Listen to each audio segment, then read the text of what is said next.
아줌마, 계집년 주제에 어디서 지적질이야? 네 아들은 처 맞아야 돼. 아들 면회 온 위병소에서 무시당한 한 아줌마가 자신의 군인 아들 밥에 물 붓던 선임병 보는 앞에서 헌병대 들이닥쳐 개처럼 끌고 가는 참교육 이야기입니다. 여러분들은 어디에서 계시고 어떤 일들을 하고 계신가요? 항상 행복한 일 가득하시길 바랍니다. 구독과 좋아요를 해주시면 더 좋은 사연으로 보답하겠습니다. 강원도 고성으로 향하는 7번 국도는 왼쪽으로는 험준한 산맥을, 오른쪽으로는 검푸른 동해 바다를 끼고 달리는 길이었다. 늦가을의 바닷바람은 굵은 소금기를 머금고 차창을 때렸다. 하늘은 금방이라도 비를 쏟아낼 듯 낮게 가라앉아 있었다. 나철심은 운전대를 잡은 손에 힘을 주었다. 평소라면 국방부 청사 지하 주차장에서 검은색 관용차 뒷좌석에 앉아 암호화된 태블릿으로 기밀 서류를 검토하고 있을 시간이었다. 하지만 오늘 그녀는 대한민국 육군 중장 나철심이 아닌 이등병 나바다의 어머니 나철심으로 이 길 위에 서 있었다. 그녀가 탄 차는 연식이 10년도 더 된 낡은 회색 경차였다. 번호판에는 군용 차량임을 알리는 어떤 표식도 없었다. 입고 있는 옷 또한 시장에서 흔히 볼 수 있는 헐렁한 등산복 바지에 색 바랜 점퍼 차림이었다. 화장기 없는 얼굴에 깊게 눌러쓴 모자는 그녀의 날카로운 눈매를 가려주었다. 불안감은 며칠 전부터 시작되었다. 아들 바다와의 전화 통화였다. 엄마, 저 잘 지내요. 선임들도 다 천사 같아요. 밥도 맛있고요. 수화기 너머 아들의 목소리는 지나치게 높고 빨랐다. 마치 옆에서 누군가 듣고 있는 것처럼 혹은 누군가 적어준 대본을 읽는 것처럼 부자연스러웠다. 나철심은 평생을 사람의 거짓말을 간파해내는 감사 업무에 바친 사람이었다. 아들의 목소리 끝에 매달린 미세한 떨림, 억지로 삼키는 울음소리를 그녀가 놓칠 리 없었다. 바다야, 혹시 무슨 일 있니? 아니요. 정말 아무 일 없어요. 엄마, 저 이제 끊어야 해요. 선임이 불러서요. 사랑해요. 뚝. 전화는 도망치듯 끊겼다. 그 후로 며칠간 연락이 닿지 않았다. 나철심의 직감이 경고음을 울렸다. 22사단 율곡부대. 사건 사고가 끊이지 않아 별들의 무덤이라 불리는 그곳에서 자신의 하나뿐인 아들이 소리 없이 비명 지르고 있었다. 내비게이션이 목적지에 도착했음을 알렸다. 고성의 험준한 산자락에 박혀있는 22사단 예하 55연대 3대대 위병소 앞이었다. 위병소의 차단기는 굳게 내려져 있었고 총을 든 초병 2명이 경계 근무를 서고 있었다. 나철심은 차를 세우고 창문을 내렸다. 차가운 바닷바람이 차 안으로 들이닥쳤다. 무슨 일로 오셨습니까? 초병의 목소리는 딱딱했다. 낡은 경차와 초라한 행색의 중년 여성을 보는 그의 눈빛에는 귀찮음이 역력했다. 나바다 이병 면회 왔습니다. 엄마예요. 나철심은 주민등록증을 내밀었다. 군인 신분증은 핸드백 깊숙한 곳, 비밀 주머니에 넣어두었다. 오늘은 철저히 힘없는 민간인이어야 했다. 그래야만 부대의 진짜 민낯을 볼 수 있을 테니까.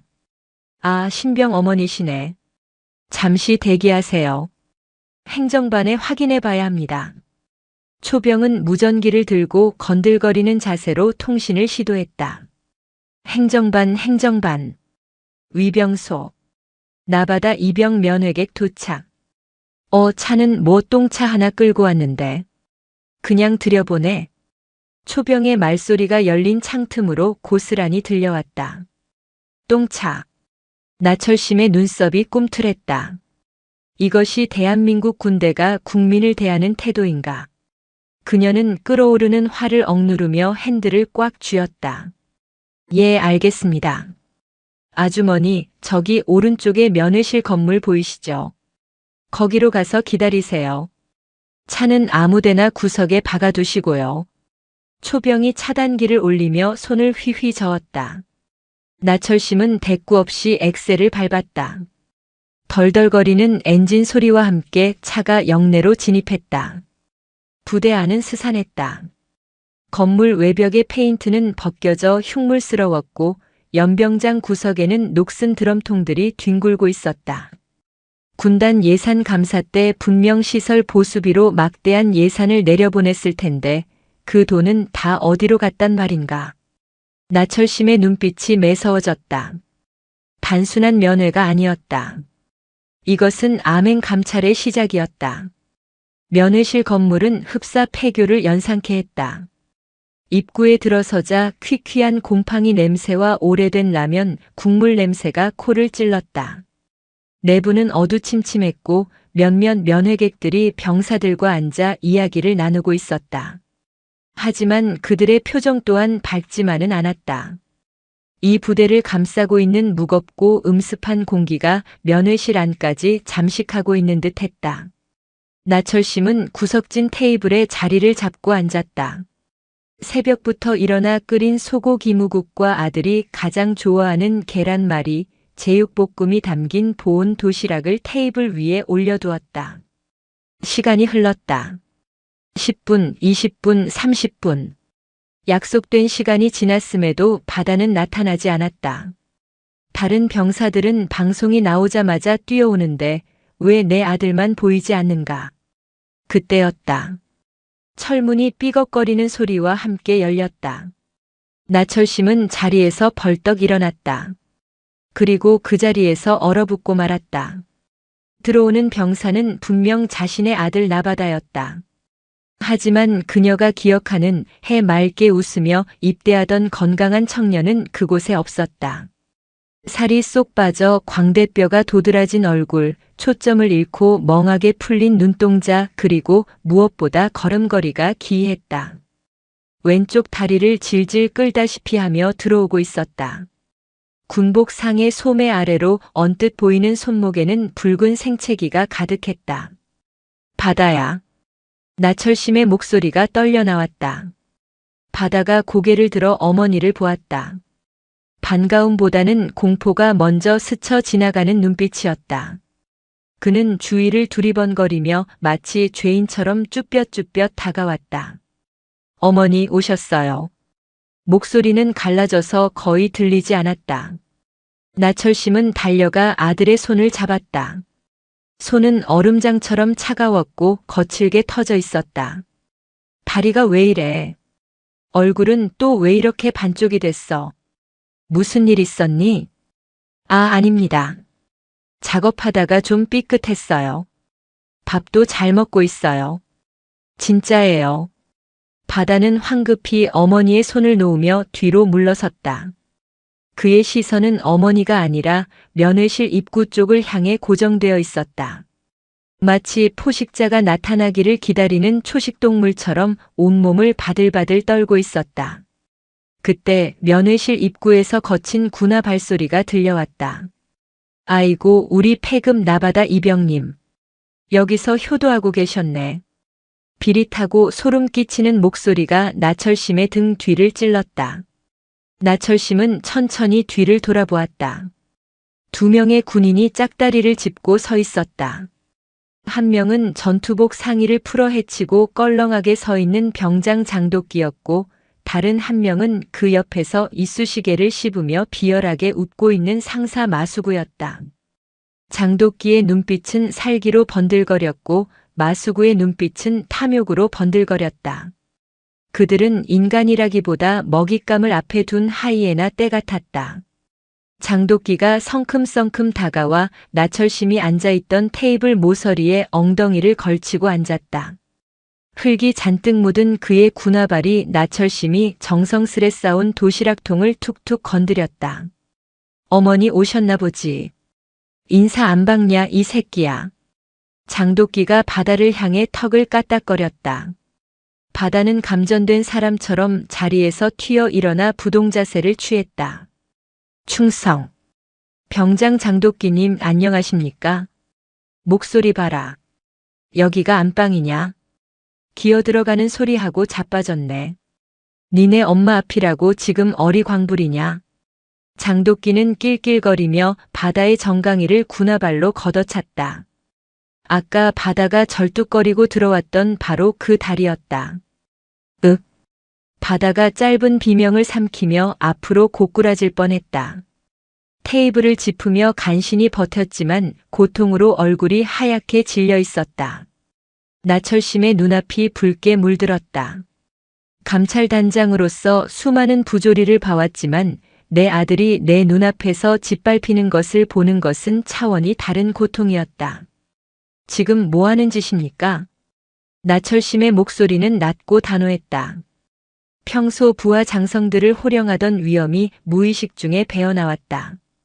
장도끼가 그제야 나철심을 쳐다보았다. 허름한 등산복 차림의 아줌마가 눈을 부라리는 꼴이 우습다는 듯 코웃음을 쳤다. 아, 아줌마. 미안해요. 우리가 워낙 친해서 장난 좀 친 겁니다. 군대에서는 이게 다 전우회라는 거거든요. 아줌마는 여자라 군대를 안 와봐서 모르시겠지만 전우회가 사람을 발로 차는 겁니까? 그리고 당신은 간부 아닙니까? 병사가 폭행당하는데 보고만 있을 겁니까? 나철심이 마수구 상사를 노려보았다. 마수구는 씹던 이쑤시개를 바닥에 퇴뱉었다. 어이, 아주머니. 여기는 군대입니다. 유치원이 아니라고요. 사회에서 오냐오냐 키운 아들내미 여기서 사람 만들고 있는 중이니까 훈수 두지 마시고 밥이나 먹이고 가세요. 나바다 이 녀석 원래 고문관이라 우리가 데리고 있는 것만 해도 감지덕지해야 할 판인데 어디서 큰 소리야. 고문관이라니. 내 아들이 맞을 짓을 했다는 건가? 그럼요. 동작 굼뜨지 말기 못 알아쳐먹지 시키면 덜덜 떨기나 하지. 그러니까 처맞지. 군대가 무슨 보이스카우트인 줄 아나. 마수구는 비아냥거리며 바다에게 다가갔다. 그리고 바다의 어깨를 툭툭 치며 귓속말을 했다. 하지만 나철심의 귀에는 똑똑히 들렸다. 야, 너네 엄마 관리 안 하냐? 남의 부대 와서 이래라 저래라 지랄이야. 오늘 밤에 창고로 튀어와라. 죽여버리기 전에. 바다의 눈동자가 공포로 확장되었다. 아들은 떨리는 목소리로 어머니에게 애원했다. 어머니. 그만하세요. 제발요. 제가 잘못했어요. 장 병장님, 행보관님 죄송합니다. 저희 어머니가 잘 모르셔서 그럽니다. 아들이 빌고 있었다. 가해자가 아니라 피해자가 빌고 있었다. 이 기막힌 상황에 나철심의 심장이 갈갈이 찢겨나가는 것 같았다. 장도끼는 기세가 등등해져서 테이블 위에 놓인 물통을 집어들었다. 아이고, 우리 바다 목마르지. 형이 물 좀 줄게. 그는 실수인 척 물통을 기울여 바다의 식판 위에 쏟아부었다. 정성스레 싸온 소고기 무국과 밥이 엉망진창으로 뒤섞여 꿀꿀이죽처럼 변해버렸다. 아, 미안. 손이 미끄러졌네. 근데 어차피 개밥이나 다름없는 비주얼이라 섞어 먹는 게 더 낫지 않나. 장도끼와 마수구가 동시에 킬킬거렸다. 면회실 안에 다른 병사들과 가족들이 경악한 표정으로 쳐다보았지만 누구 하나 나서서 말리는 사람은 없었다. 장도끼의 악명, 그리고 행보관 마수구의 권력이 두려웠기 때문이다. 나철심은 자리에서 일어났다. 더 이상 참는 것은 불의에 타협하는 것이었다. 사과해. 뭐요? 장도끼가 인상을 찌푸렸다. 내 아들에게 그리고 나에게 사과하라고. 그리고 그 더러운 발 당장 치워. 나철심의 기세에 장도끼가 잠시 주춤했다. 하지만 곧바로 자존심이 상한 듯 얼굴을 붉히며 나철심의 어깨를 손가락으로 푹 밀었다. 이 아줌마가 진짜 돌았나? 야, 여기가 어딘 줄 알고 소리 질러. 아줌마, 주제 파악 좀 해. 아들 군 생활 꼬이게 하기 싫으면 찌그러져 있으라고. 우리가 누군 줄 알아. 우리는 여기서 법이고 왕이야. 알았어. 장도끼의 손가락질, 마수구의 비웃음, 공포에 질려 바들바들 떠는 아들. 나철심은 결심했다. 이제 연극은 끝났다. 그래. 너희가 왕이라고 했나? 그럼 나는 그 왕의 목을 치러 온 저승사자다. 나철심은 핸드백을 열었다. 낡은 지갑 대신 검은색 가죽 케이스에 담긴 특수 보안 단말기를 꺼냈다. 어이구, 뭐 어디 일이리에 신고라도 하시게. 경찰 불러봐야 여기 못 들어와, 이 무식한 아줌마야. 마수구가 비웃으며 팔짱을 꼈다. 나철심은 그들의 조롱을 무시한 채 단말기의 지문 인식 센서에 엄지를 올렸다. 화면에 붉은색 보안 로고가 뜨며 국방부 장관 직통 라인이 연결되었다.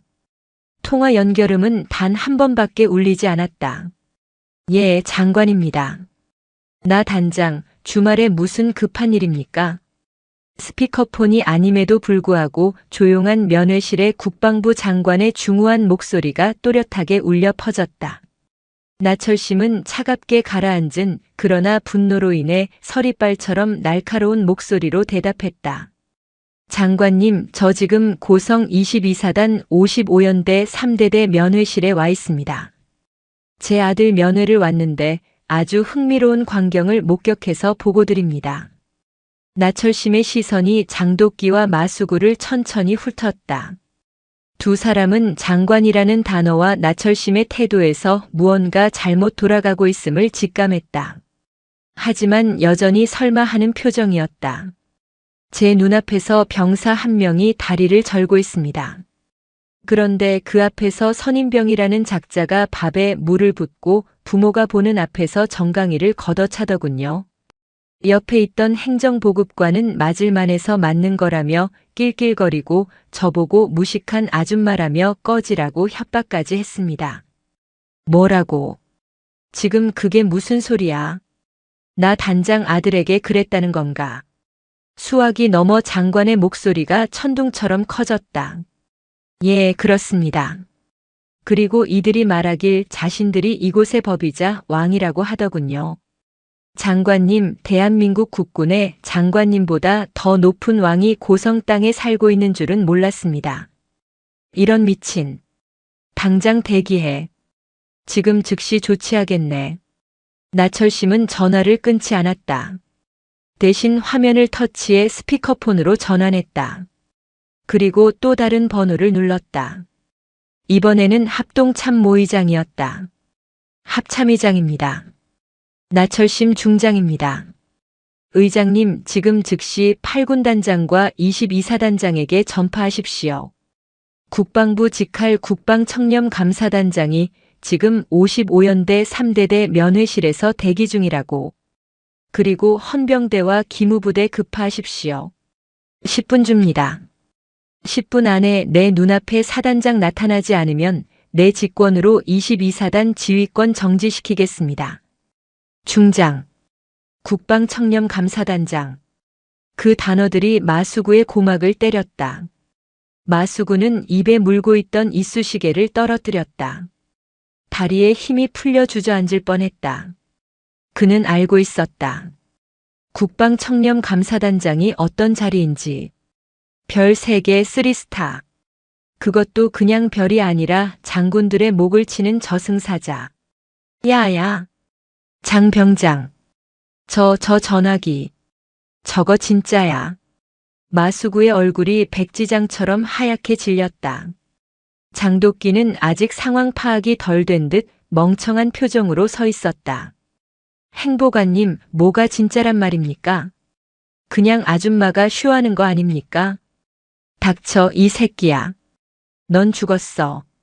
나도 죽었고. 그때였다. 두두두두두. 멀리서부터 대기를 찢는 굉음이 들려왔다. 유리창이 미세하게 떨리기 시작했다. 소리는 점점 커져 귀를 먹먹하게 만들었다. 헬기였다. 그것도 한 대가 아니었다. 면회실 창밖으로 거대한 그림자가 드리워졌다. 검은색 기동 헬기 2대가 연병장에 흙먼지를 일으키며 착륙하고 있었다. 헬기 측면에는 성판이 선명하게 박혀 있었다. 별 2개. 사단장이었다. 그리고 부대 정문 쪽에서는 사이렌 소리가 요란하게 울려 퍼졌다. 헌병대 순찰차와 검은색 세단들이 줄지어 위병소를 부술 기세로 돌진해 들어오고 있었다. 면회실 문이 쾅 하고 열렸다. 전투복을 입은 장군과 대령들, 그리고 무장한 헌병들이 들이닥쳤다. 그들의 이마에는 식은땀이 비오듯 흐르고 있었다. 가장 앞에 선 22사단장이 나철심을 발견하고는 거의 넘어질 듯 달려와 발을 구르며 경례를 붙였다. 충성. 제22보병 사단장 소장 최강철. 국방청렴감사단장님의 방문을 신고합니다. 면회실 안의 모든 시간이 멈춘 듯 했다. 장도끼는 입을 벌린 채 굳어버렸고 마수구는 바닥에 넙죽 엎드렸다. 다른 면회객들은 숨조차 쉬지 못했다. 저 허름한 등산복 차림의 아줌마가 사단장이 벌벌 떠는 쓰리스타 장군이었다니. 나철심은 사단장의 경례를 받지 않았다. 그녀는 천천히 모자를 벗었다. 날카로운 눈빛이 사단장을 꿰뚫었다. 최 소장. 예, 단장님. 자네 부대에는 병사를 개돼지 취급하고 민간인을 협박하고 부모 앞에서 자식을 발로 차는 게 율곡부대의 작전 예규인가 보지. 아, 아닙니다. 죄송합니다. 죽을 죄를 지었습니다. 사단장은 고개를 들지 못했다. 나철심은 뒤따라 들어온 헌병대장에게 손가락으로 장도끼와 마수구를 가리켰다. 저 두 놈 당장 체포해. 죄목은 상관 모욕, 특수폭행, 가혹행위, 그리고 직권남용이다. 지금 당장 수갑 채워서 끌고 가. 알겠습니다. 체포해. 헌병들이 들이닥쳐 장도끼와 마수구의 팔을 꺾었다. 자, 장군님. 몰랐습니다. 한 번만 살려주십시오. 제가 미쳤었나 봅니다. 장도끼가 울부짖으며 바닥을 기었다. 마수구는 이미 기절하기 일보 직전이었다. 살려달라고. 너희가 내 아들에게 살려달라고 빌 기회는 줬었나? 나철심은 차갑게 일갈했다. 끌고 가. 두 사람이 질질 끌려나갔다. 나철심은 멍하니 서 있는 아들 바다에게 다가갔다. 바다야. 어머니. 이게 무슨. 미안하다. 엄마가 너무 늦게 알았어. 이제 괜찮아. 아무도 널 건드리지 못해. 나철심은 아들을 꽉 끌어안았다. 강철 같던 장군의 눈에서 뜨거운 눈물이 흘러내려 아들의 어깨를 적셨다. 하지만 이것은 끝이 아니었다. 장도끼와 마수구는 꼬리에 불과했다. 이들이 이렇게 날뛸 수 있었던 배경에는 사고를 덮기에 급급했던 대대장 염동팔과 그 위를 덮고 있는 거대한 부패의 사슬이 있었다. 나철심은 눈물을 닦고 다시 고개를 들었다. 그녀의 눈은 이제 고성의 파도보다 더 무섭게 소용돌이치고 있었다. 사단장, 그리고 헌병대장. 지금부터 55연대 3대대에 대한 특별 정밀 감사를 실시한다. 내 아들 몸에 난 상처 하나하나 전부 다 조사해. 그리고 이 부대 땅 밑에 숨겨진 비리란 비리는 모조리 파내라. 오늘 밤 이 부대에서 편하게 잠잘 수 있는 놈은 아무도 없을 것이다. 고성의 하늘에 천둥이 쳤다. 폭풍이 시작되고 있었다. 고성의 바닷바람은 국군 강릉병원 응급실의 창문을 덜컹거리게 만들었다. 22사단 헌병대와 의무대의 호위를 받으며 도착한 이곳은 이미 전시 상황을 방불케 하는 긴장감에 휩싸여 있었다. 나철심 중장의 긴급 호출을 받은 병원장은 가운 단추를 잘못 채운 줄도 모르고 로비까지 달려 나와 있었다.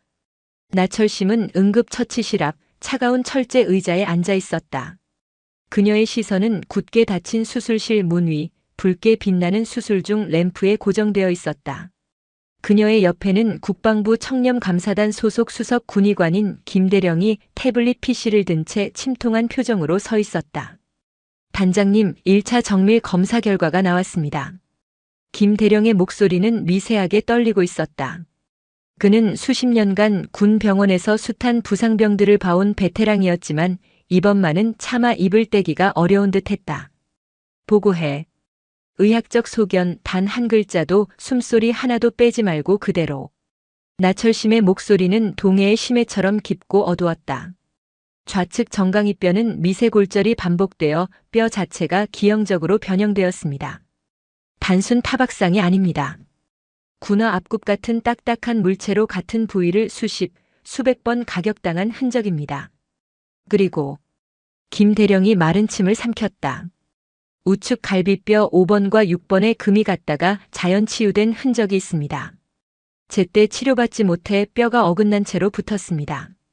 또한 고막 천공, 안화 골절 의심 소견이 있으며 무엇보다 심각한 것은 전신에 걸친 화상입니다. 화상. 네. 담뱃불로 지진 것으로 추정되는 원형 화상이 등과 허벅지 안쪽에서 13군데 발견되었습니다. 특히 등 쪽의 화상 자국은 특정한 문양을 이루고 있습니다. 나철심은 자리에서 벌떡 일어났다. 그녀는 김 대령을 밀치듯 지나쳐 처치실 안으로 들어갔다. 마취에서 덜 깬 아들이 링거를 꽂은 채 누워 있었다. 간호장교들이 상처 부위를 소독하고 붕대를 감고 있었다. 나철심은 아들의 환자복 상의를 걷어 올렸다. 그녀는 숨을 멈췄다. 비명조차 사치였다. 아들의 등은 사람의 피부가 아니었다. 그것은 악마가 불로 지져 그린 그림판이었다. 둥근 담배빵 자국들이 척추를 따라 길게 이어져 있었고 그 옆에는 날카로운 커터 칼로 긁은 듯한 흉터들이 어지럽게 널려 있었다. 흉터들은 하나의 글자를 이루고 있었다. 폐급. 누군가가 아들의 등에 폐급이라는 글자를 칼과 불로 새겨놓은 것이다. 이것은 괴롭힘이 아니었다. 이것은 한 인간의 영혼을 파괴하고 그 위에 자신의 소유권을 주장하는 노예 낙인이었다. 엄마 죄송해요. 제가 못나서. 마취 기운에 몽롱한 상태에서도 바다는 헛소리처럼 사과를 웅얼거렸다. 제가 더 잘했어야 했는데. 장 병장님 때리지 마세요. 제가 잘못했습니다. 아들은 꿈속에서도 지옥을 헤매고 있었다. 나철심의 눈에서 뜨거운 것이 왈칵 쏟아졌다. 그것은 슬픔이 아니었다. 그것은 용암처럼 끓어오르는 분노였다. 그녀는 아들의 젖은 머리카락을 쓸어 넘겼다. 아니다, 바다야. 내가 잘못한 게 아니야. 내가 못난 게 아니야. 이 어미가, 이 나라가 너를 지켜주지 못한 거야. 나철심은 아들의 손을 꼭 쥐었다가 놓았다. 그리고 뒤를 돌아 김 대령을 보았다. 그녀의 눈에 고여있던 눈물은 이미 말라버렸고 그 자리에는 서슬퍼런 살기만이 남아있었다. 사진 찍어. 하나도 빠짐없이 고해상도로. 이 상처들 전부가 저놈들을 단두대에 올릴 증거물이다. 그때 병실 문이 열리고 국방청렴감사단 소속 수사관들이 들이닥쳤다. 검은색 정장을 입은 그들은 야전 부대의 헌병들과는 차원이 다른 엘리트들이었다. 단장님, 55연대 3대 대장 염동팔 중령이 현재 부대 내 CCTV 서버실에 접근했다는 첩보가 입수되었습니다. 증거인멸을 시도하는 것으로 보입니다. 수사팀장의 보고에 나철심의 입꼬리가 싸늘하게 비틀렸다. 염동팔. 제 무덤을 스스로 파는구나. 나철심은 병실을 나섰다. 그녀의 걸음걸이는 거침이 없었다. 헬기 띄워. 차로 가면 늦는다. 내가 직접 그놈의 손목을 자르러 간다. 예, 알겠습니다. 국군 강릉병원 옥상 헬기장에 다시 굉음이 울려 퍼졌다. 22사단의 검은 밤을 가르며 나철심을 태운 헬기가 이륙했다. 목적지는 악마들이 숨쉬고 있는 55연대 3대대. 그곳은 이제 심판의 재단이 될 것이었다. 22사단 55연대 3대대 지휘통제실. 대대장 염동팔 중령은 미친 사람처럼 서버실 키보드를 두드리고 있었다. 식은땀이 비오듯 흘러내려 그의 안경을 적셨다. 이거 왜 삭제가 안 돼? 빨리 지워지란 말이야. 그는 지난 3개월간의 생활관 복도 및 격오지 초소 CCTV 영상을 포맷하고 있었다. 그 영상들 속에는 장도끼와 마수구가 나바다를 창고로 끌고 가는 장면, 절뚝거리는 나바다를 보며 낄낄거리는 자신의 모습이 담겨 있을지도 몰랐다. 대대장님, 지금 뭐 하시는 겁니까? 이거 상급 부대 승인 없이 삭제하면 보안법 위반입니다. 당직 사령인 대위가 겁에 질린 표정으로 말렸다. 닥쳐. 너도 공범이 되고 싶어. 내가 죽으면 너도 죽는 거야. 그냥 시키는 대로 망이나 봐. 염동팔은 부하에게 고함을 지르며 엔터키를 난타했다. 포맷 진행률 85%. 조금만 더 있으면 모든 게 사라진다. 나바다는 그냥 훈련 중에 다친 거고 나는 몰랐던 거다. 국방부 감사단장이 와도 증거가 없으면 어쩔 거야. 그때였다. 쾅. 지휘통제실의 육중한 철문이 폭음과 함께 떨어져 나갔다. 염동팔은 소스라치게 놀라 의자에서 굴러떨어졌다. 먼지 구름 속에서 누군가가 걸어 들어왔다. 전투복 차림에 방탄 헬멧 대신 베레모를 쓴 중년의 여성. 나철심이었다. 그녀의 뒤로는 완전 무장한 국방부 헌병 특임대원들이 총구를 겨누며 진입했다. 손들어. 움직이면 쏜다. 특임대원들의 고함 소리에 상황병들과 당직 사령이 바닥에 납작 엎드렸다. 염동팔은 엉덩이로 뒷걸음질 치며 서버실 구석으로 몰렸다. 나철심 중장님. 이게 무슨 행패입니까? 아무리 감사단장이라도 일선 부대 지휘 통제실을 이렇게 무력으로. 나철심은 대꾸하지 않았다. 그녀는 성큼성큼 다가와 염동팔이 조작하던 컴퓨터 모니터를 보았다. 포맷 진행 중. 92%. 나철심은 서버 본체의 전원 코드를 거칠게 뽑아버렸다. 화면이 툭 꺼졌다. 디지털 포렌식 팀 들어오라고 해. 하드디스크 뜯어내서 복구해. 90%가 아니라 99%가 지워졌어도 먼지 한 톨까지 다 찾아내. 그녀의 명령에 감식 반원들이 달려들어 컴퓨터를 분해하기 시작했다. 나철심은 바닥에 주저앉은 염동팔을 내려다보았다. 경멸이 가득 담긴 눈빛이었다. 염동팔 중령. 자네가 지금 지우려고 했던 게 단순한 데이터 쪼가리인 줄 아나? 그건 내 아들의 피눈물이고 자네가 묵인한 범죄의 기록이야. 오해십니다. 저는 그저 서버 오류를 점검하려던 것뿐입니다. 나바다 이병일은 정말 유감입니다만 저는 정말 몰랐습니다. 중대 간부들이 보고를 누락해서. 몰랐다. 보고 누락이다. 나철심이 싸늘하게 웃었다. 그녀는 품에서 녹음기 하나를 꺼냈다. 조금 전 헌병대 취조실에서 마수구 상사가 자백한 내용이 담긴 녹음기였다. 재생 버튼. 치지직거리는 소음 뒤에 마수구의 울먹이는 목소리가 흘러나왔다. 대대장님이 시키셨습니다. 나바다 그 새끼 관심병사 냄새나니까 사고 안 치게 꽉 잡으라고. 장독기 시켜서 군기 확실하게 잡으라고 직접 지시하셨습니다.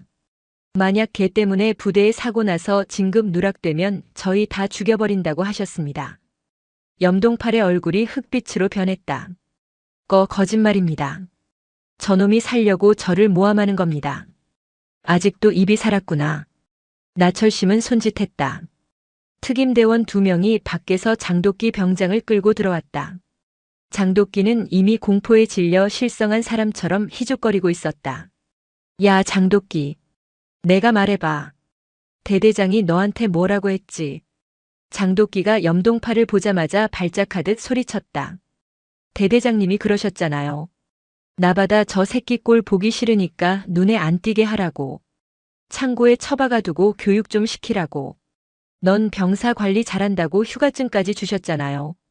저 휴가증 받은 거 행정반 기록에 다 있습니다. 증언과 증거가 쏟아져 나왔다. 염동팔의 알리바이는 모래성처럼 무너져 내렸다. 그는 이제 살려달라고 빌 체면도 도망칠 구멍도 없었다. 나철심은 염동팔의 가슴에 달린 약장과 명찰을 손으로 잡아뜯었다. 찍 소리와 함께 화려했던 그의 경력들이 바닥에 나뒹굴었다. 자네는 지휘관의 자격이 없어. 아니, 군복을 입을 자격조차 없어. 내 아들을 지키지 못한 건 내 탓이지만 부하를 사지로 내몬 건 자네의 탐욕 탓이야. 단장님 제발. 저 딸이 셋입니다. 연금이라도 받게 해주십시오. 제발 선처를. 염동팔이 나철심의 군화발을 붙잡고 매달렸다. 가장 추악한 모습이었다. 내 딸들은 소중하고 남의 집 귀한 아들은 장난감인가. 그 입 다물라. 내 놈의 죄는 법정에서 판사가 정해줄 것이다. 나철심은 발을 빼냈다. 이놈들 전부 영창이 아니라 독방에 가둬. 그리고 내일 아침 전 병력 연병장 집합시켜 이 쓰레기들이 치워진 자리에 무엇이 남았는지 내가 직접 확인하겠다. 염동팔과 장도끼가 짐승처럼 끌려나갔다. 지휘 통제실에는 정막만이 감돌았다. 나철심은 창밖을 바라보았다. 동해의 검은 바다 위로 여명이 밝아오고 있었다. 하지만 그녀의 전쟁은 아직 끝나지 않았다. 이제 부대 전체에 뿌리 내린 공포를 걷어내고 숨죽여 울고 있을 또 다른 나바다들을 찾아내야 했다. 다음 날 아침 55연대 3대대 연병장. 가을비가 추적추적 내리고 있었다. 500여 명의 대대 장병들이 판초 우위를 입은 채 연병장에 도열해 있었다. 빗소리 외에는 아무런 소리도 들리지 않는 죽음과도 같은 정적이었다. 단상 위에는 나철심 중장이 우위도 입지 않은 채 전투복 차림으로 서 있었다. 빗물이 그녀의 얼굴을 타고 흘러내렸지만 그녀는 눈 한 번 깜빡이지 않았다. 그녀의 양옆으로는 국방청렴감사단 소속 감찰관들이 도열해 있었고 단상 아래에는 포승줄에 묶인 염동팔 마수구 장도끼가 무릎을 꿇고 있었다. 그들은 하루 사이에 10년은 늙어 보였다. 병사들은 그토록 두려워했던 악마들이 초라한 죄인이 되어 떨고 있는 모습을 믿을 수 없다는 듯 바라보았다. 나철심이 마이크를 잡았다. 전체 차려. 그녀의 구령은 스피커를 찢을 듯 강렬했다. 나는 국방부 국방청렴감사단장 중장 나철심이다. 그리고 어제 이곳에서 구타당하고 고문당하고 영혼이 파괴된 나바다 이병의 어미다. 병사들 사이에서 웅성거림이 일었다. 패급이라고 놀림받던 나바다의 어머니가 3스타 장군이었다니. 충격은 파도처럼 번져나갔다. 나는 오늘 내 아들의 복수를 하러 온 것이 아니다. 나는 대한민국 군대가 그리고 너희가 속한 이 율곡부대가 얼마나 썩어 빠졌는지 확인하러 왔다. 나철심은 무릎 꿇은 세 사람을 가리켰다. 저들을 보라. 너희의 고혈을 빨고 너희를 노예처럼 부리던 자들의 말로다. 계급장이 떨어진 저들은 그저 비루한 범죄자일 뿐이다. 그녀의 시선이 병사들의 대열을 훑었다. 하지만 나는 안다. 저들만 사라진다고 이 부대가 바뀌지 않는다는 것을. 너희 중에는 방관자가 있다. 내 아들이 맞을 때 비명을 지를 때 못 본 척 고개를 돌린 자들이 있다. 너희도 공범이다. 병사들은 고개를 숙였다. 빗줄기가 더 거세졌다. 죄책감이 그들의 어깨를 짓눌렀다. 그러나 나는 또한 안다. 너희 중에는 또 다른 피해자가 있다는 것을. 장도끼 같은 놈에게 맞고도 보복이 두려워 신고하지 못한 자. 마수구 같은 놈에게 돈을 뜯기고도 말 못한 자. 염동팔 같은 지휘관에게 실망해 군복을 벗고 싶었던 자. 나철심이 목소리를 높였다. 나와라. 앞으로 나와라. 이제 너희를 괴롭히던 악마들은 내가 잡았다. 내가 너희의 방패가 되어주겠다. 더 이상 숨어서 울지 말고 당당하게 나와서 저놈들의 죄를 고발하라. 정적이 흘렀다. 1초, 5초, 10초. 아무도 움직이지 않았다. 오랫동안 학습된 공포는 쉽게 사라지지 않는 법이었다. 나철심의 가슴이 타들어갔다. 그때였다.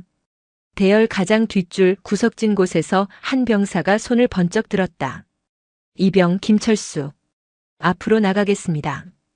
왜소한 체구의 병사가 떨리는 목소리로 외치며 대열을 빠져나왔다. 그의 얼굴에는 아직 멍자국이 남아 있었다. 그가 빗속을 뚫고 단상 앞으로 걸어오자 마치 둑이 터지듯 다른 병사들도 움직이기 시작했다. 상병 이진호. 저도 나가겠습니다. 일병 박민석. 저도 할 말 있습니다. 1명, 2명, 5명, 10명. 무려 30명이 넘는 병사들이 앞으로 쏟아져 나왔다. 그들은 단상 앞에 모여 서로를 부둥켜 안고 오열했다. 빗물과 눈물이 뒤섞여 바닥을 적셨다. 장도끼 병장이 제 어머니 욕을 하며 침을 뱉었습니다. 행보관님이 제 월급 카드를 뺏어서 유흥비로 썼습니다. 아파서 의무대 가겠다고 하니 꾀병이라며 군화발로 밟았습니다. 터져나오는 울분과 고발들이 연병장을 가득 메웠다. 그것은 단순한 고발이 아니었다. 인간으로서의 존엄을 되찾기 위한 절규였다. 나철심은 단상 아래로 내려갔다. 그녀는 흙탕물에 무릎이 젖는 것도 아랑곳하지 않고 울고 있는 병사들을 하나하나 안아주었다. 미안하다. 정말 미안하다. 어른들이 못나서 군대가 썩어서 너희를 지켜주지 못했다. 철의 여인이라 불리던 나철심의 눈에서도 뜨거운 눈물이 흘러내렸다. 그녀는 김철수 이병의 어깨를 잡고 말했다. 이제 끝났다. 너희는 혼자가 아니다. 내가 이 나철심이 제복을 벗는 한이 있어도 너희를 끝까지 지켜주겠다. 병사들의 울음소리가 함성으로 바뀌었다. 그동안 억눌려왔던 분노와 슬픔이 씻겨 내려가고 있었다. 빗줄기 사이로 구름이 걷히고 희미한 햇살이 비치기 시작했다. 나철심은 하늘을 올려다보았다. 병원에 누워있을 아들 바다가 생각났다. 바다야, 보고 있니? 내가 흘린 피가 헛되지 않았어. 내가 쏘아올린 작은 용기가 이 거대한 침묵의 벽을 무너뜨렸어. 그녀는 다시 단상 위로 올라가 섰다. 그리고 염동팔, 마수구, 장독기를 내려다보며 선고하듯 말했다. 이 시간부로 22사단 55연대 3대대의 모든 부조리는 끝났다.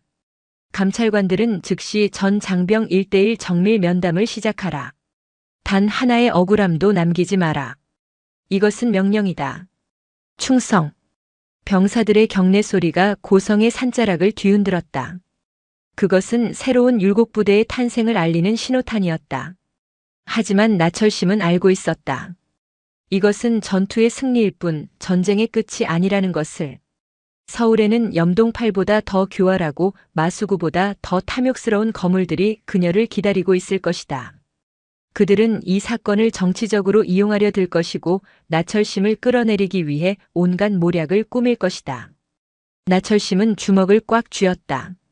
기다려라, 여의도의 하이에나들. 고성의 파도가 너희를 삼키러 간다. 고성의 비바람은 멈췄지만 서울의 공기는 그보다 훨씬 탁하고 무거웠다. 나철심 중장이 아들 바다를 국군 수도병원 중환자실로 이송하고 22사단에 대한 대대적인 감사를 지시한 지 48시간이 지난 시점이었다. 용산 국방부 청사. 나철심의 집무실 창밖으로 보이는 서울의 야경은 화려했지만 그녀의 책상 위에는 독배와도 같은 서류들이 쌓여 있었다. 조간신문과 인터넷 뉴스 메인 화면은 온통 나철심을 겨냥한 자극적인 헤드라인으로 도배되어 있었다. 국방청렴감사단장, 아들 문제로 야전부대 지휘권 무력화 논란 삼성 장군의 빗나간 모성애, 헬기 동원의 아들 구출작전군 인권센터, 나철심 중장의 월권행위 비판, 사적 감정 개입 우려. 여론은 순식간에 갈라졌다. 처음에는 학대당한 병사의 어머니를 동정했으나 보이지 않는 손들이 교묘하게 프레임을 비틀기 시작했다. 그들은 나철심이 장군의 권한을 이용해 아들을 황제 구출했다는 식의 가짜 뉴스를 퍼뜨렸다. 심지어 나바다 이병이 평소 부대 생활에 적응하지 못해 선임들에게 피해를 주던 관심병사였다는 악의적인 찌라시까지 돌고 있었다. 이 모든 공작의 배후에는 국회 국방위원회 여당 간사, 국회의원 국태산이 있었다. 국태산. 삼선 의원이자 차기 국방부 장관, 나아가 대권까지 노리는 거물 정치인. 22사단 55연대장 시절부터 대대장 염동팔을 자신의 라인으로 키워왔으며 율곡부대의 각종 시설 공사와 납품 비리에 깊숙이 관여해 온 몸통 중의 몸통이었다. 염동팔이 무너지면 국태산의 검은 돈줄도 드러날 위기였다. 똑똑. 나철심의 집무실 문이 열리고 그녀의 비서실장인 대령이 창백한 얼굴로 들어왔다. 단장님, 국회 국태산 의원실에서 보좌관이 찾아왔습니다. 비공식 독대를 요청합니다. 들여보내. 나철심은 찻잔을 내려놓았다. 올 것이 왔다. 잠시 후 고급 양복을 입은 40대 초반의 남자가 거만한 태도로 들어왔다. 국태산의 복심이라 불리는 수석 보좌관이었다. 그는 나철심에게 목례조차 하지 않고 소파에 털썩 주저앉았다. 단장님, 뉴스 보셨죠? 여론이 심상치 않습니다. 국의원님께서 걱정이 많으십니다. 보좌관은 서류 봉투 하나를 테이블 위에 툭 던졌다. 이게 뭡니까? 합의안입니다. 서로 얼굴 붉히지 말고 여기서 끝내자는 의원님의 제안이십니다. 보좌관은 비릿한 미소를 지으며 말을 이었다. 염동팔 중령, 옷 벗기겠습니다. 구속수사도 용인하겠습니다. 꼬리 자르기 해드리겠다는 겁니다. 대신 사단장까지만 책임지게 하시고 더 이상 윗선으로 감사를 확대하지 마십시오. 특히 부대시설 공사 리베이트 건이나 후원금 내역 같은 거 건드리지 마시라는 뜻입니다. 나철심은 봉투를 쳐다보지도 않았다. 그녀의 눈빛이 싸늘하게 식었다. 내가 거절하시면. 보좌관이 몸을 앞으로 숙였다. 그의 눈에서 섬뜩한 살기가 뿜어져 나왔다. 아드님 나바다 이병. 지금 국군 수도병원 특실에 계시죠? 전 국민이 알게 될 겁니다. 나바다 이병이 사실은 군 생활 부적응자였고 동료들을 괴롭히다가 선임들에게 훈계 좀 들은 걸 가지고 엄마 백 믿고 쇼한 거라고. 그리고 단장님은 아들 하나 때문에 국가 안보를 위협하고 지휘 체계를 무너뜨린 미친 엄마로 낙인 찍혀 불명예 전역하게 되실 겁니다. 그것은 명백한 협박이었다. 아들의 명예와 자신의 군 생활을 인질로 삼은 더러운 거래였다. 나철심의 주먹이 부들부들 떨렸다. 두려워서가 아니었다. 저들의 추악함이 상상을 초월했기 때문이다. 보좌관. 예, 말씀하시죠. 현명한 판단 기다립니다. 가서 국태산에게 전해. 내 아들은 이미 지옥을 보고 왔다. 그 아이의 등에 폐급이라는 낙인을 찍은 놈들이 이제는 그 아이의 영혼에까지 낙인을 찍으려 드는구나. 나철심이 자리에서 일어났다. 그녀는 테이블 위에 놓인 봉투를 집어들어 보좌관의 면상에 집어 던졌다. 종이들이 눈발처럼 흩날렸다. 내 집무실에서 당장 꺼져. 그리고 국태산에게 똑똑히 전해라. 나는 거래하러 온 게 아니라 선전포고하러 왔다고. 내 아들을 건드린 대가가 무엇인지 뼈저리게 후회하게 만들어주겠다고. 이 여자가 진짜 미쳤나? 보좌관이 얼굴을 붉히며 소리쳤다. 헌병. 나철심의 고함에 무장한 헌병들이 집무실로 들이닥쳤다. 이자를 끌어내. 공무집행방해 및 협박 혐의로 긴급 체포해. 놓아. 내가 누군 줄 알아. 국태산 의원님 보좌관이야. 보좌관이 질질 끌려나갔다. 복도 끝까지 그의 악쓰는 소리가 메아리 쳤다. 나철심은 거친 숨을 몰아쉬었다. 이제 돌아올 수 없는 강을 건넜다. 내일 열릴 국회 국방위원회 긴급 현안질에. 그곳이 바로 그녀가 죽느냐 사느냐가 결정되는 최후의 전장이 될 것이었다. 그날 밤 나철심은 병원을 찾았다. 중환자실 유리창 너머로 붕대를 감고 누워있는 바다가 보였다. 아직 의식이 온전치 않은 아들의 얼굴은 창백했다. 바다야 미안하다. 엄마가 또 너를 세상의 도마 위에 올려야 할 것 같구나. 그녀는 유리창에 손을 댔다. 하지만 그녀의 눈빛은 흔들리지 않았다. 아들이 흘린 피를 닦아주는 유일한 방법은 그 피를 흘리게 한 칼을 부러뜨리고 그 칼을 쥔 손목을 자르는 것뿐임을 그녀는 알고 있었다. 여의도 국회의사당 본관 4층 국방위원회 회의실. 수백 개의 카메라 플래시가 터지고 있었다. 대한민국 군 수뇌부가 총출동한 가운데 증인석 중앙에는 정복을 입은 나철심 중장이 꼿꼿하게 앉아 있었다. 그녀의 맞은편 위원장석 옆 가장 높은 자리에는 국태산 의원이 거만한 표정으로 그녀를 내려다보고 있었다. 이 자리는 나철심 중장의 직권 남용 및 군기 문란 진상규명 청문회라는 명목으로 열렸지만 사실상 국태산이 나철심을 공개 처형하기 위해 마련한 인민재판장이었다. 증인 나철심 중장. 국태산이 마이크를 잡았다. 그의 목소리는 기름지고 위압적이었다. 증인은 지난주 22사단 예하부대의 헬기를 동원하여 무단 침입하고 적법한 절차 없이 지휘관들을 감금 및 폭행했습니다. 맞습니까? 무단 침입이 아닙니다. 국방청렴감사단장의 적법한 감찰권 행사였습니다. 나철심이 또렷하게 대답했다. 적법? 지나가던 개가 웃겠소.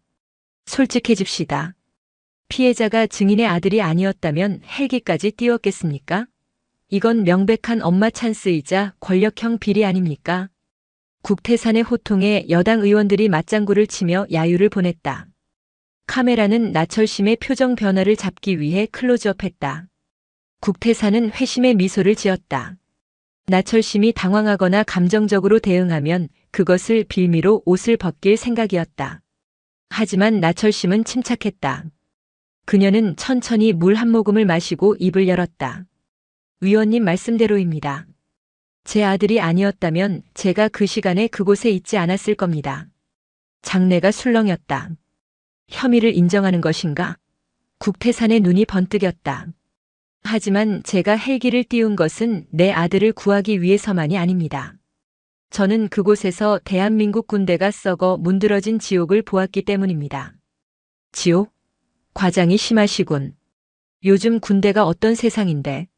과장인지 아닌지 직접 보시죠. 나철심이 옆에 있던 법무관에게 신호를 보냈다. 회의실 대형 스크린에 사진 한 장이 띄워졌다. 회의장에 있던 모든 사람이 숨을 멈췄다.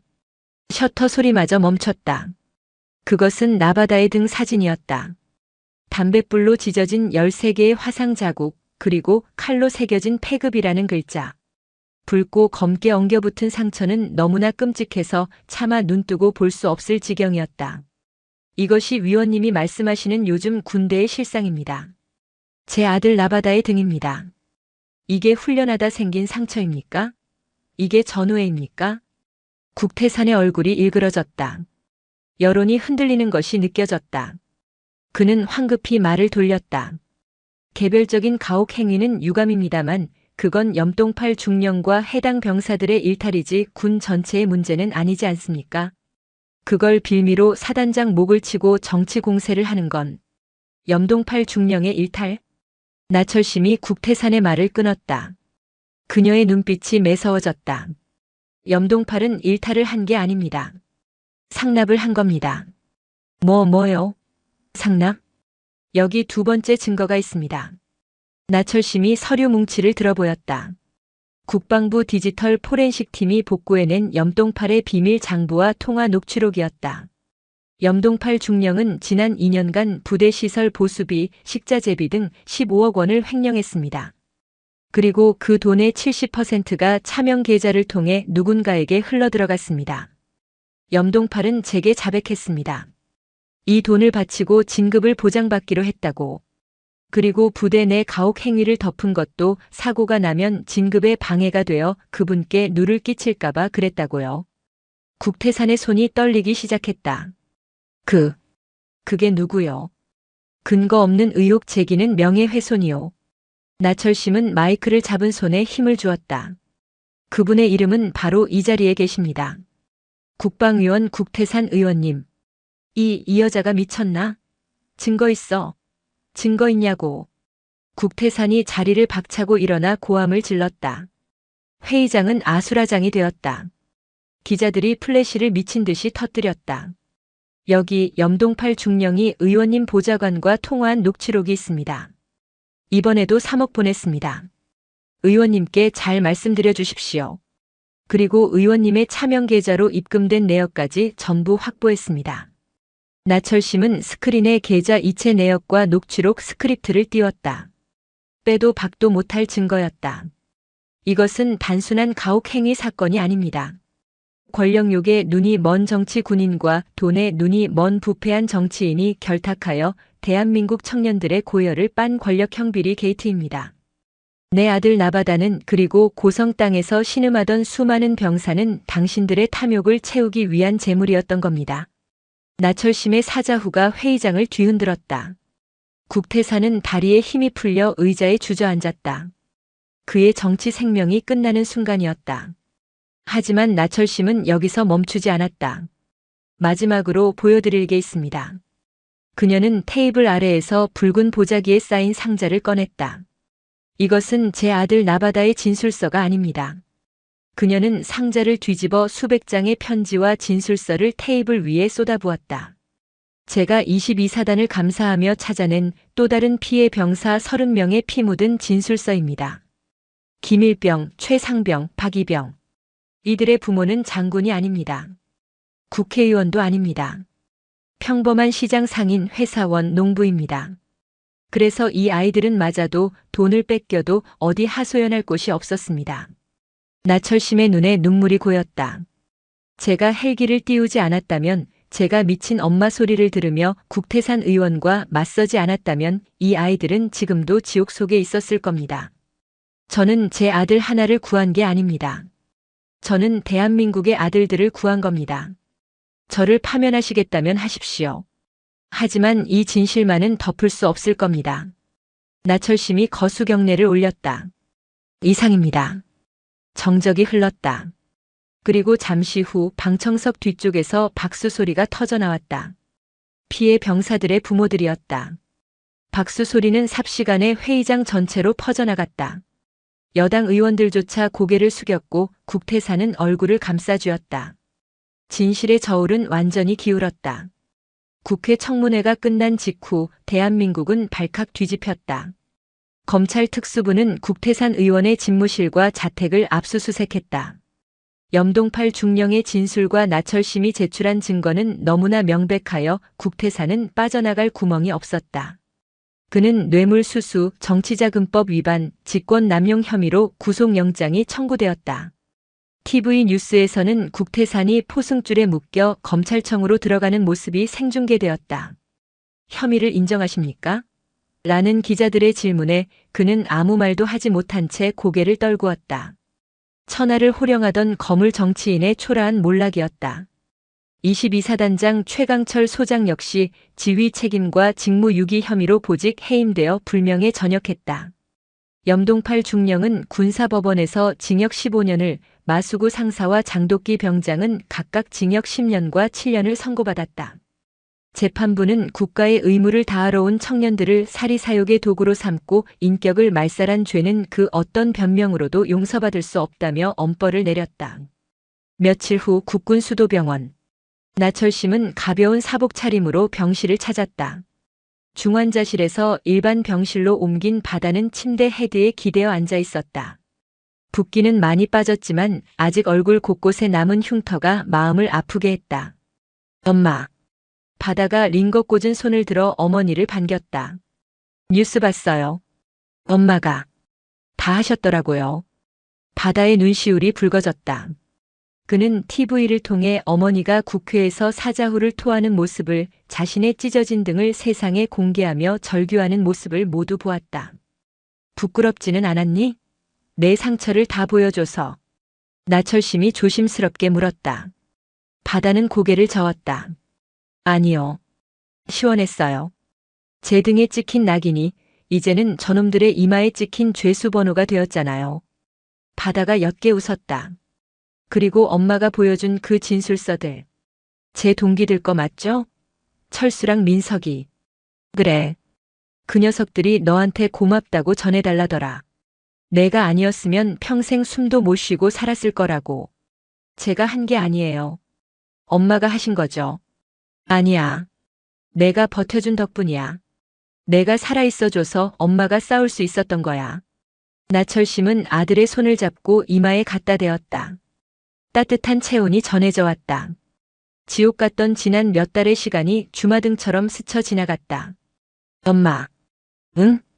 저 전역하면 다시 공부할래요. 군대 꼴도 보기 싫었는데. 생각이 바뀌었어요. 바다의 눈빛이 반짝였다.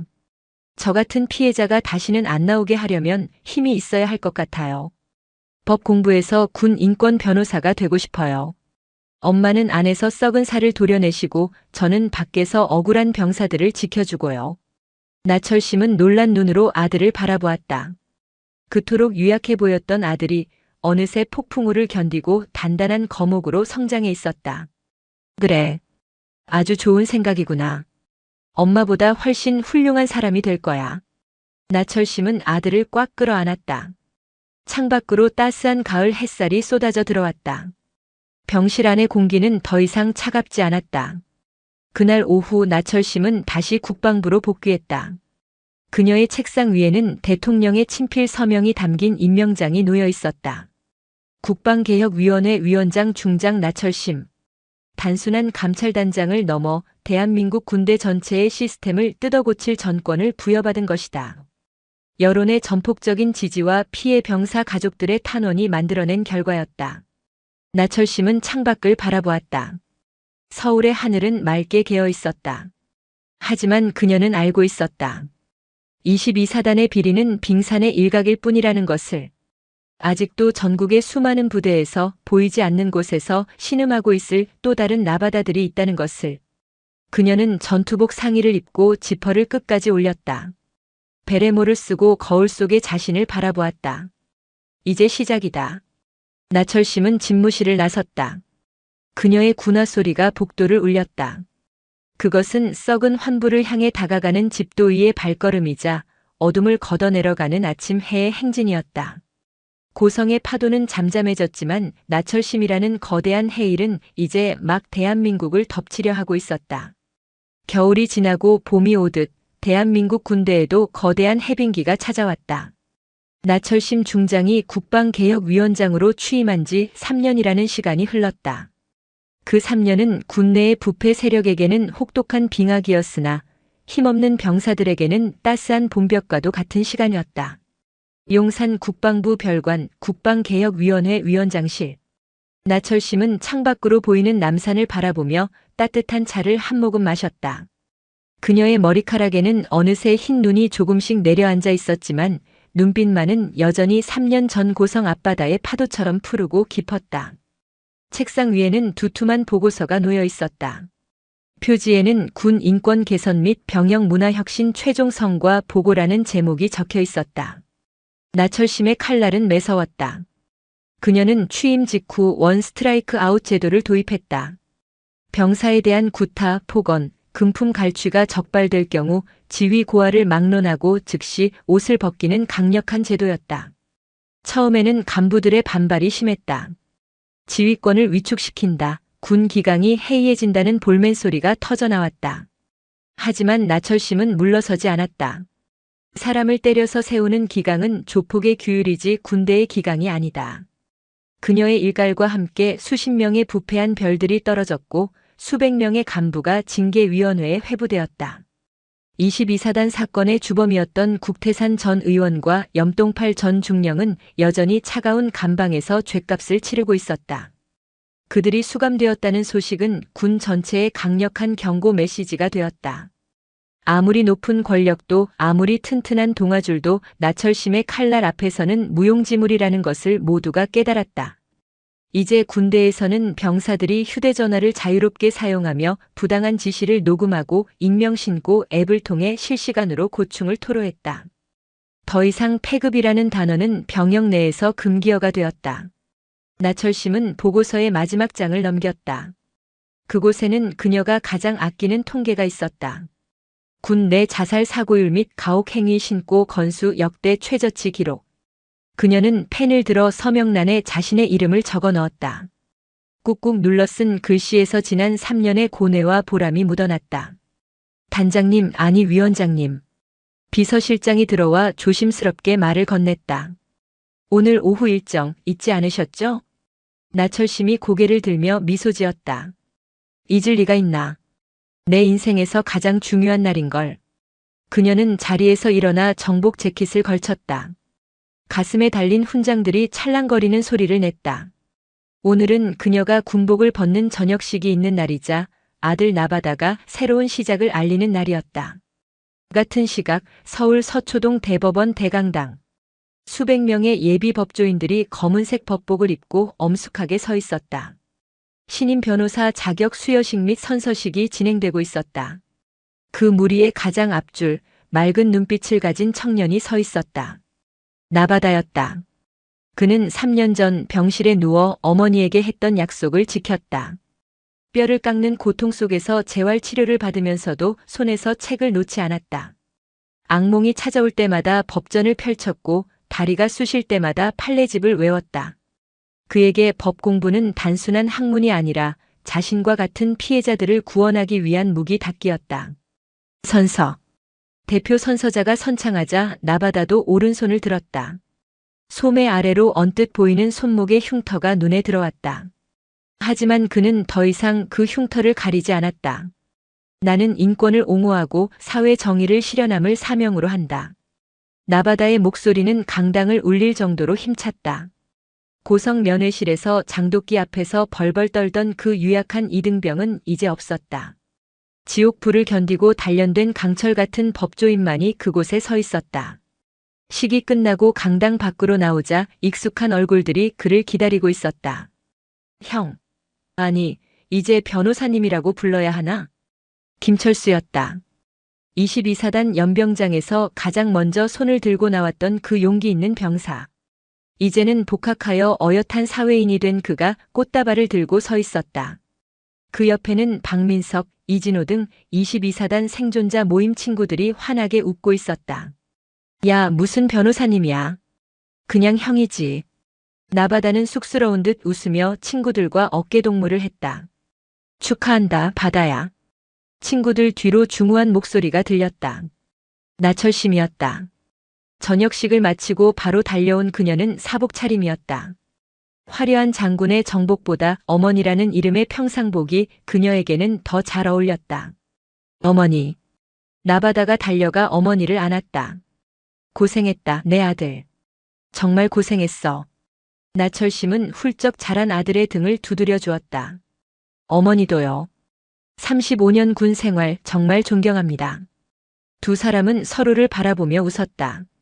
그 웃음 속에는 말로 다 할 수 없는 수많은 감정이 녹아 있었다.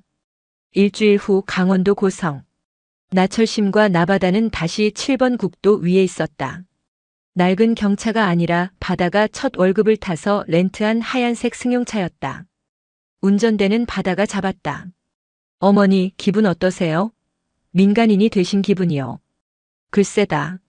아직은 실감이 안 나는구나. 아침에 눈 뜨면 관사에서 당번병이 깨우러 올 것만 같아서. 나철심이 창문을 내리며 말했다. 늦봄의 바닷바람이 차 안으로 들어왔다.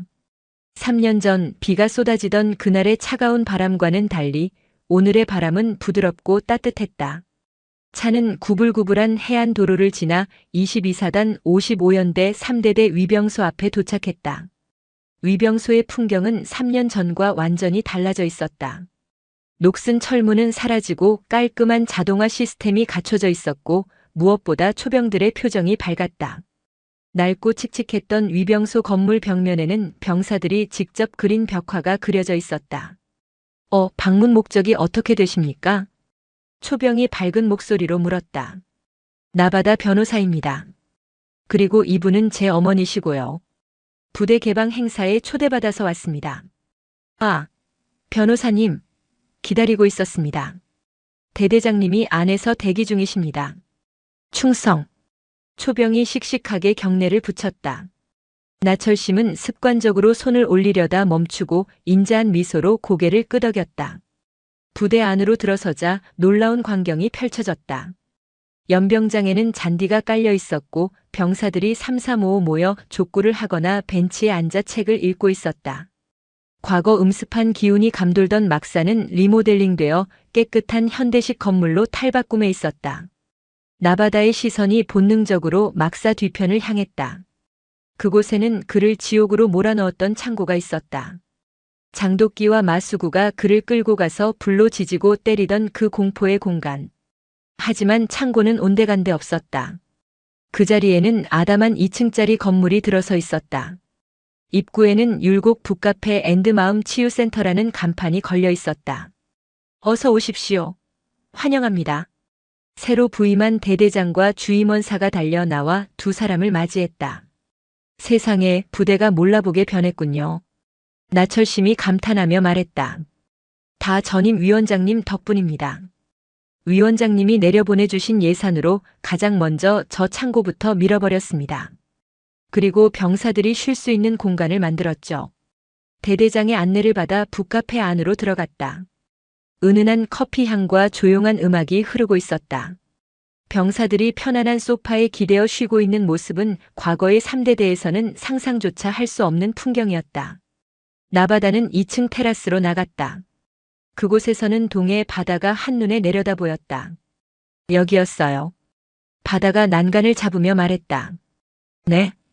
여기가 제가 제일 많이 맞았던 자리예요. 밤마다 여기에 무릎 꿇고 앉아서 바다를 보며 생각했거든요. 그냥 저 바다에 뛰어들어서 죽어버릴까? 그러면 이 고통이 끝날까? 나철심이 아들의 손을 잡았다. 바다의 손은 더 이상 떨리지 않았다. 하지만 이제는 아니에요. 바다가 어머니를 보며 미소 지었다. 이제 이 자리는 제가 커피를 마시며 바다를 볼 수 있는 곳이 되었잖아요. 죽고 싶은 장소가 아니라 살고 싶은 장소가 되었어요. 그때 한 병사가 조심스럽게 다가왔다. 계급장은 이병이었다. 저, 혹시 나바다 변호사님 아니십니까? 네, 맞습니다만. 병사는 갑자기 울먹이며 90도로 허리를 숙였다. 감사합니다. 정말 감사합니다. 변호사님이 쓰신 책, 별을 삼킨 파도를 읽고 입대했습니다. 저도 입대하기 전에 군대가 너무 무서웠는데 변호사님 덕분에 용기를 얻었습니다. 저희 부대가 이렇게 좋아진 게 다 변호사님과 어머님 덕분이라고 들었습니다. 바다는 당황해서 어쩔 줄 몰랐다. 나철심이 흐뭇하게 아들을 바라보았다. 아니다. 우리가 한 게 아니야. 너희 선배들이 그리고 지금 복무하는 너희들이 용기를 내서 바꾼 거야. 우리는 그저 거들었을 뿐이다. 나철심의 말에 병사는 다시 한번 경례를 하고 돌아갔다. 부대를 나오는 길 두 사람은 차를 돌려 근처 해변으로 향했다. 인적이 드문 백사장에는 파도가 하얗게 부서지고 있었다. 나철심과 바다는 신발을 벗고 모래밭을 걸었다.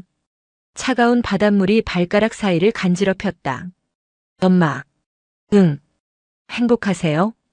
바다의 뜬금없는 질문에 나철심이 멈춰섰다. 그녀는 바다를 향해 고개를 돌렸다. 석양이 지기 시작한 하늘, 붉게 물든 바다, 그리고 그보다 더 아름다운 아들의 얼굴. 행복하다. 그녀가 대답했다. 장군이 되었을 때도 훈장을 받았을 때도 이렇게 행복하지는 않았어. 그런데 지금 군복을 벗고 평범한 아줌마가 되어 내 아들과 이렇게 걷고 있는 지금이 내 인생에서 가장 행복하구나. 저도요. 바다가 어머니의 어깨에 머리를 기대었다. 저도 지금이 제일 좋아요. 더 이상 아프지 않고 무섭지 않고 엄마가 옆에 있어서요. 나철심은 주머니에서 작은 상자를 꺼냈다. 이거 넣어주려고 가져왔다. 상자 안에는 그녀가 평생을 달고 다녔던 인식표군 번주와 중장 계급장이 들어있었다. 이 계급장은 이제 내 것이 아니다. 이건 내가 지켜낸 정이고 내가 흘린 피의 대가야. 내가 앞으로 걸어갈 법조인의 길에 이 별이 길잡이가 되어주었으면 좋겠구나. 바다는 떨리는 손으로 계급장을 받아들었다. 묵직했다. 쇠붙이의 무게가 아니라 어머니의 인생 무게가 느껴졌다. 소중히 간직하겠습니다. 그리고 부끄럽지 않게 살겠습니다. 힘없는 사람들의 방패가 되고 억울한 사람들의 목소리가 되겠습니다. 엄마처럼요. 바다는 있는 힘껏 계급장이 든 상자를 쥔 손을 가슴에 품었다. 나철심은 바다를 향해 몸을 돌렸다. 바다야, 저기 봐라. 그녀가 가리킨 곳은 수평선 너머였다. 해가 지고 어둠이 깔리기 시작하자 하늘에는 하나둘 별이 뜨기 시작했다. 그리고 검은 바다 위로 오징어 배에 집어든 불빛이 별처럼 반짝이며 떠올랐다. 옛날에 사람들은 바다가 별을 삼킨다고 생각했지. 하지만 아니란다. 바다는 별을 삼키는 게 아니라 품어주는 거야. 어둠 속에 잠긴 별들이 다시 떠오를 수 있도록 가장 낮은 곳에서 받쳐주는 거지. 나철심이 아들의 눈을 바라보았다. 너는 한때 파도에 휩쓸려 사라질 뻔한 별이었다. 하지만 봐라. 너는 다시 떠올랐어. 그 어떤 별보다 찬란하게 빛나고 있어. 바다의 눈에서 눈물이 흘러내렸다. 슬픔의 눈물이 아닌 벅찬 감동의 눈물이었다. 사랑해요, 엄마. 나도 사랑한다, 내 아들. 두 사람은 서로를 꼭 끌어안았다. 고성의 파도 소리가 그들의 포옹을 축복하듯 우렁차게 울려 퍼졌다. 어둠이 완전히 내려앉았지만 그들은 두렵지 않았다. 하늘에는 수많은 별이 빛나고 있었고 땅에는 서로가 서로의 별이 되어주고 있었으니까. 악마들은 사라졌다. 상처는 아물어 흉터가 되었지만 그 흉터는 이제 단단한 껍질이 되어 그들을 지켜줄 것이다. 나철심이라는 강철의 여제와 나바다라는 희망의 청년. 그들이 함께 써내려간 이 기적 같은 이야기는 고성의 전설이 되어 앞으로도 오랫동안 파도를 타고 전해질 것이다. 세상 그 어떤 어둠도 어머니의 사랑이라는 빛을 이길 수는 없다는 사실을. 오늘도 요지경 사연을 잘 들어주셔서 감사합니다.